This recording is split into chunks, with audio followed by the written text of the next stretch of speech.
वाम save DS4 एवं Bahujan Samaj party के संस्थापक स्वर्गीय मान्यवर काशीराम की जयंती पर कोट कोट नमन एवं विनम्र श्रद्धांजलि।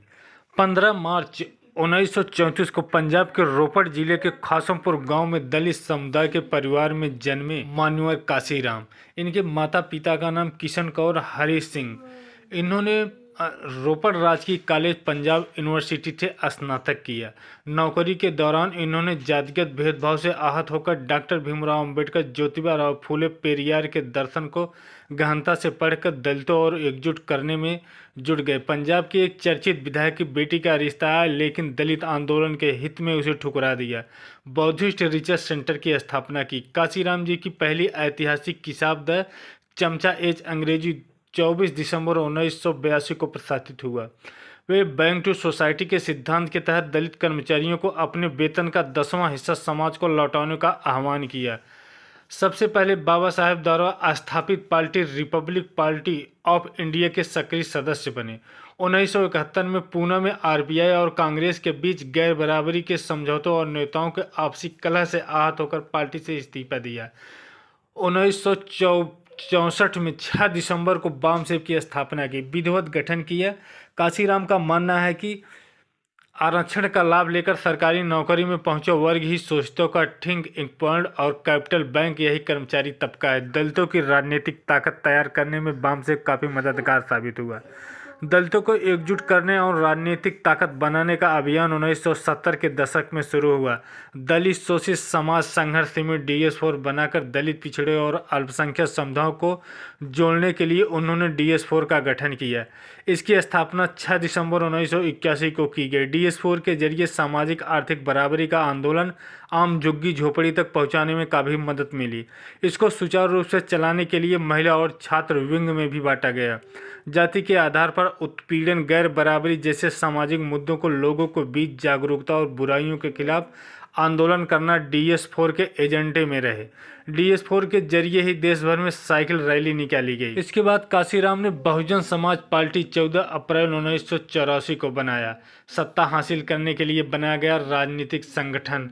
1991 में पहली बार यूपी के इटावा से 11 लोकसभा का चुनाव जीते। 1996 दूसरी बार लोकसभा पंजाब के होशियारपुर से जीते। 2001 में सार्वजनिक तौर पर घोषणा कर कुमारी मायावती को उत्तराधिकारी बनाया। 2003 में लकवाग्रस्त होने के बाद सक्रिय राजनीति से दूर चले गए। 9 अक्टूबर 2006 को हार्ट अटैक से दिल्ली में उन्होंने अंतिम सांस ली। काशीराम ने मरने से पहले अनटेबल इंडिया, वाम से बुलेटिन, ऑपरेशन इंडियन, बहुजन संगठन, बहुजन नायक, श्रमिक साहित्य, सोही साहित्य, दलित आर्थिक उद्यान, इकोनॉमिक अपसर्जन, बहुजन टाइम्स दैनिक और बहुजन ओखता पत्रिकाएं शुरू की। काशीराम जी पहले ऐसे व्यक्ति थे जिन्होंने शोषित समाज की निश्चितता रहे राजनीतिक चेतना को जागृत किया। बाबा साहब ने संविधान के माध्यम से शोषित समाज के लिए, विकास के लिए बंद दरवाजे खोल दिए थे, लेकिन इस विकास रूपी दरवाजे को पार पहुंचाने का कार्य मान्यवर काशीराम जी ने किया। बाबा साहब ने दलितों को मनोबल प्राप्त करने का आह्वान किया। काशीराम जी ने समाज को मनोबल प्राप्त करने के लिए मजबूर किया। काशीराम जी उस महान पुरुषों में थे जिन्होंने व्यक्तिगत स्वार्थ की जगह समाज के लिए कार्य किया। अपनी मां को लिखी चिट्ठी में मान्यवर काशीराम जी ने शोषित समाज को ही अपना परिवार बताया। वर्तमान में समाज को काशीराम जी जैसे महापुरुषों की अत्यंत आवश्यकता है, जो विरोध करते हैं कि यह सही नहीं है। मौका मिलने पर उन्हें बताना होगा कि सही क्या है। जिनको स्वाभिमान मर गया है वे ही गुलाम है, इसलिए सिर्फ स्वाभिमानी लोग ही संघर्ष करने की परिभाषा समझते हैं। काशीराम जी कहा करते थे कि DM कोई राजा नहीं बल्कि तुम्हारा कर्मचारी है। उसके चपरासी को धक्का मार के उससे मिलने जाओ, वह मालिक नहीं, उसको कर्मचारी समझो। मेरा लक्ष्य आरक्षण लेना नहीं बल्कि आरक्षण देना है। जात विहीन समाज की स्थापना के लिए आपको देश का हुक्मरान बनना होगा। मैं देश की व्यवस्था को बदलना चाहता हूं और इस व्यवस्था में परिवर्तन लाना चाहता हूं। इसी वजह से मैंने शादी नहीं की और नौकरी छोड़कर घर न जाने का फैसला किया।